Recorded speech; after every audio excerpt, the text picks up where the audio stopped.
Hi Soumya, hi Abhash. Yes, sure. My name is Kishan Pandey. I hail from Jabalpur, Madhya Pradesh. I have graduated from IIT Kharagpur with a dual degree with Bachelor's in Civil Engineering and Master's in Artificial Intelligence, Machine Learning and Applications in 2024. For the past 1 year, I've been working with American Express as analyst data science in model risk management group in the marketing team. I generally deal with commercial marketing models and I validate full scope and limited scope marketing models at American Express. And recently, I have validated a full scope marketing model called response model for BRC. BRC is basically telecalling channel, and we were targeting open base to open customers. These were somewhere around 360,000 customers who are small business owners, and the objective was whether they will respond to a supplementary card offer on top of the already available card that they have with American Express or not. Um so, how did I go about? I'll break it down. I'll take like around 3 to 4 minutes to explain this particular thing. I hope that's well. Okay. Right. So, I'll break it down. I'll start from the business problem that we're trying to solve. We're trying to decide whether whether the card that we are selling, we're trying to decide whether the customer that we are selling the card to will respond or not, right? Whether we're extending them the offer, whether they will accept or not. So this is a classification problem, 0 1, right? And this is a supplementary card that we are trying to offer them on top of already card that they have. This is the business problem. The incremental revenue, basically in terms of numbers, how much money will this model earn? 1.33 million. And now how now what are different parameters that I checked during the model validation? Firstly, I checked that the dependent variable is clearly called out or not. The dependent variable is 0 1, where 1 means that we have given them the offer and uh, they will respond, which is 1. And all the other offers, so the dependent variable is that they were given the offer and they responded and we accepted their response and we gave them the supplementary card. Anything apart from this is tagged as 0. This is the dependent variable, right?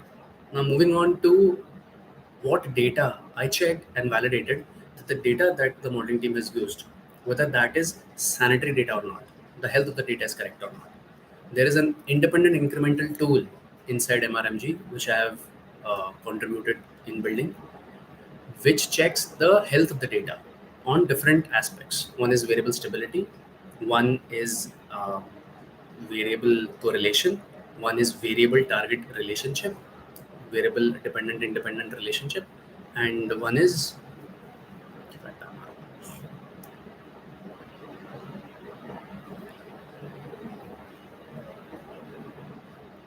variable stability, variable correlation, dependent independent relationship, variable target relationship, variable representativeness.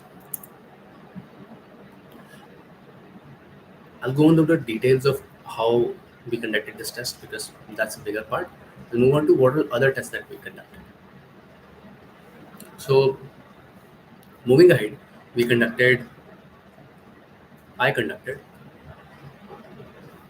the data source check.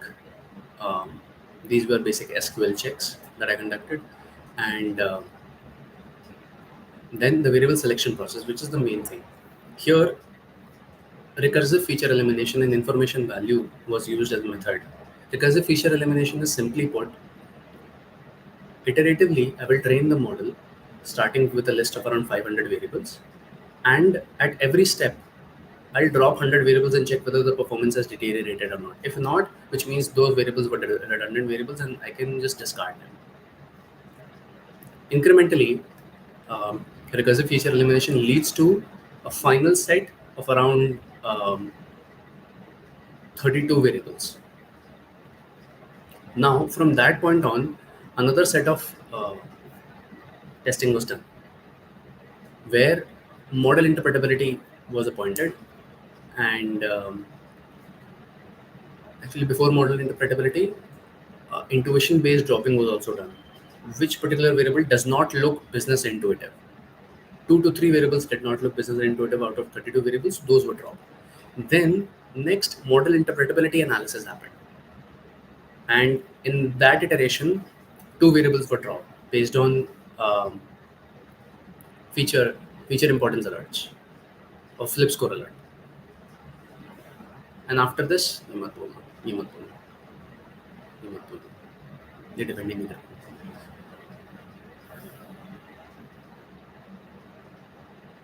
ये बोलना ही नहीं है. क्यों बोलना है कि model interpretability पे होगा? नहीं बोलना.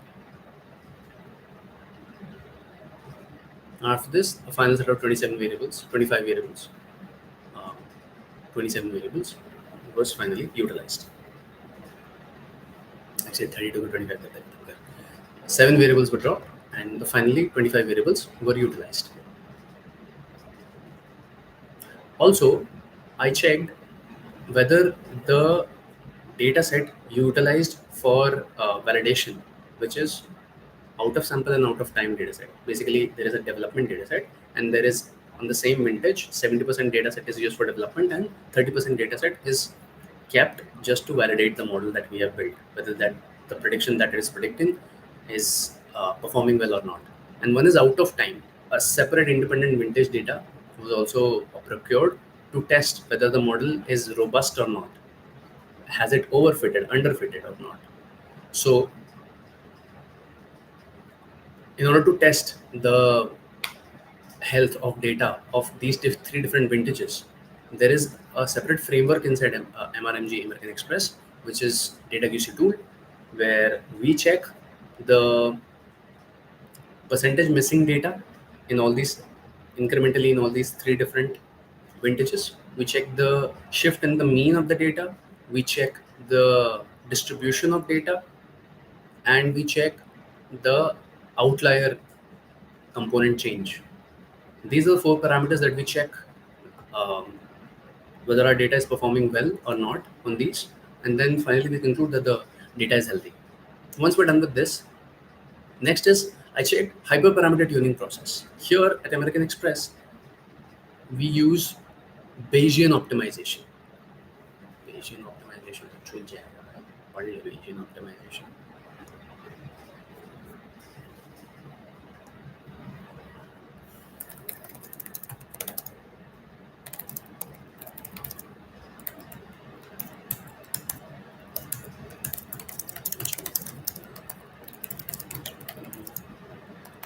Grid search, C, and Bayesian optimization.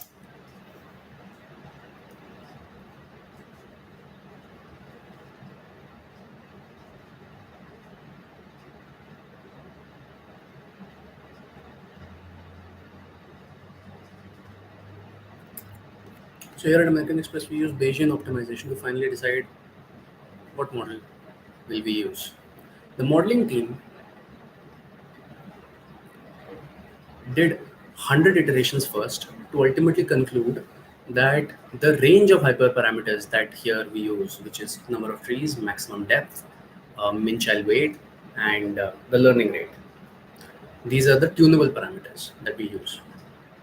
The modeling team decided that they will do 700 iterations of these. Why 700? 100 first, they found that the most optimum value of the optimization objective that they are trying to achieve, that lies at the boundary of 3 different hyperparameters at first.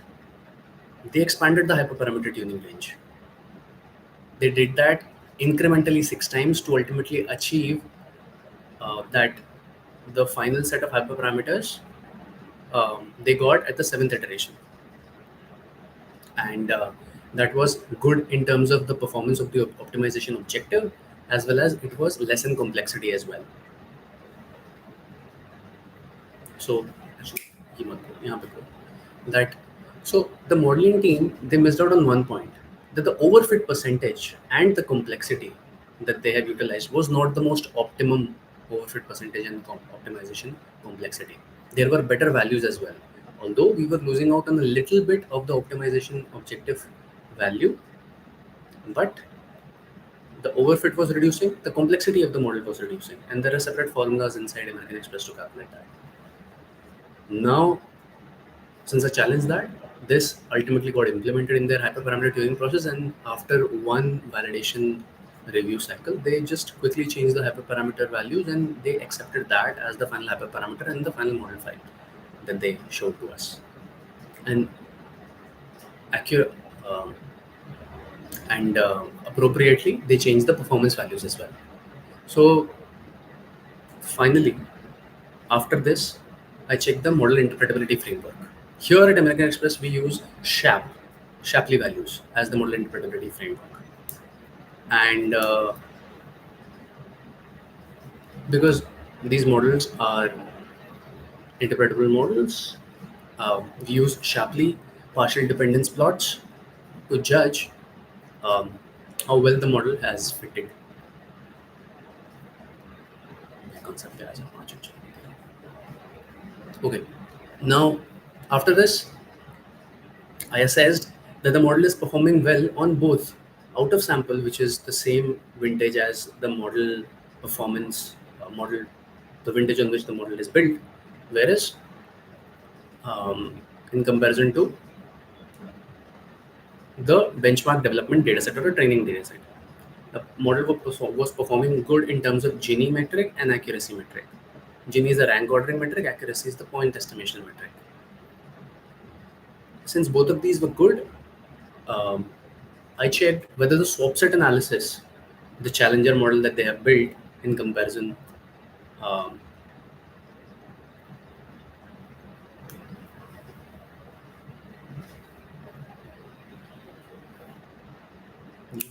swap set analysis.